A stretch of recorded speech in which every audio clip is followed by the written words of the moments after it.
حضرت سفینہ ابو عبد الرحمن رضی اللہ تعالیٰ عنہ سے مروی ہے کہ ایک آدمی نے حضرت علی بن ابی طالب رضی اللہ تعالیٰ عنہ کی دعوت کی اور ان کے لیے کھانا تیار کیا اور ان کے گھر بھیج دیا۔ حضرت فاطمہ رضی اللہ تعالیٰ عنہ نے کہا اگر ہم رسول اللہ صلی اللہ علیہ وسلم کو بلا لیں اور وہ بھی ہمارے ساتھ تناول فرما لیں تو بہت خوب ہو۔ چنانچہ انہوں نے آپ صلی اللہ علیہ وسلم کو دعوت دی اور آپ تشریف لے آئے۔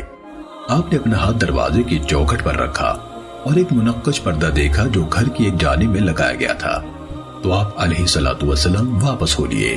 سیدہ فاطمہ رضی اللہ تعالیٰ عنہ نے حضرت علی رضی اللہ تعالیٰ عنہ سے عرض کیا نبی صلی اللہ علیہ وسلم سے ملیں اور معلوم کریں کہ کس چیز نے آپ کو واپس لوٹایا ہے۔ حضرت علی رضی اللہ تعالیٰ عنہ کہتے ہیں کہ میں آپ صلی اللہ علیہ وسلم کے پیچھے گیا اور عرض کیا اے اللہ کے رسول، آپ کس وجہ سے واپس آ گئے ہیں؟ آپ نے فرمایا مجھے لائق نہیں، یا کہا کہ نبی کو لائق نہیں کہ نقش و نگار والے گھر میں داخل ہو۔